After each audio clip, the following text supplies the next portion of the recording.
नमस्कार मित्रांनो, तुम्हा सर्वांचं तुमच्याच यूट्यूब चॅनलवरती पुन्हा एकदा सहर्ष स्वागत. मित्रांनो, तुम्ही जर चॅनलवरती नवीन असाल तर नक्कीच चॅनलला सबस्क्राईब करा.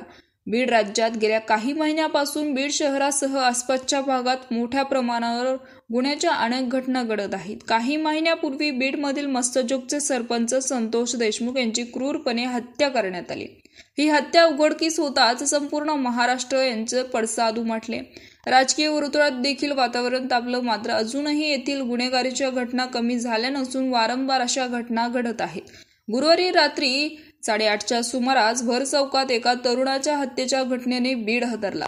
बीडमधील स्थानिक पत्रकार देवेंद्र ढका यांचा मुलगा यश ढका यांची त्यांच्यावरची चाकूने वार करत त्यांची क्रूरपणे हत्या करण्यात आली. महिन्याभरापूर्वी वाढदिवसाच्या पार्टीत झालेल्या वादातून यशची हत्या केल्याचं उघडकीस होतंय. आणि त्याचबरोबर मात्र आता या प्रकरणात मोठा ट्विस्ट आलाय. मृत तरुण यश ढाका यांचा मुलगा वाल्मिक कराड सोबत त्यांचा फोटो असल्याचं चर्चा होत आहे. यशचा एक जुना फोटो सध्या सोशल मीडियावर व्हायरल होत असून या फोटोमध्ये तो वाल्मिक कराड सोबत एका कार्यक्रमात उभा असल्याचं दिसतंय. विशेष म्हणजे या फोटोला एडिट करून जोडलं जातंय असा डायलॉगने सर्वांचंच लक्ष वेधलंय असंही बोललं गेलं. आणि त्याचबरोबर बीड शहरातील एका चौकामध्ये यश देवेंद्र ढाका या तरुणाचा हत्या करण्यात आली. आणि त्याचबरोबर या हत्येमागचं कारण मित्रांसोबत वाढदिवस साजरा करताना वाद झाला असून त्या वादातून दोघांमध्ये वैर निर्माण झालं. आणि त्यातूनच यशचा मित्र सूरज काटे यांनी धारदार शस्त्राने वर्दळीच्या ठिकाणी पोटात चाकूने वार केला आणि यशचा खून केला. महिन्याभरापूर्वी यश आणि सूरज या दोघांमध्ये वाढदिवस साजरा करताना भांडण झाले.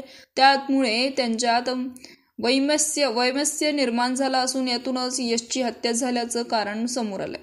दरम्यान या प्रकरणी पोलिसांनी तत्काळ एका आरोपीला अटक केली आहे. मात्र सीसीटीव्हीच्या आधारे आणखीन या हत्येत इतरांचा समावेश होता का याचा शोध पोलिसांकडून घेतला जातोय. 22 वर्षीय यश अभियांत्रिकीचे शिक्षण घेत होता. स्थानिक वर्तमानपत्राचे पत्रकार देवेंद्र ढाका यांचा तो मुलगा होता. ही घटना बीड शहरातील माने कॉम्प्लेक्स परिसरात घडली आहे असं देखील बोललं गेलं. तर मित्रांनो, याविषयी तुमचं मत नक्कीच कमेंट बॉक्समध्ये व्यक्त करा आणि चॅनलला सबस्क्राईब करा. तूर्तास धन्यवाद.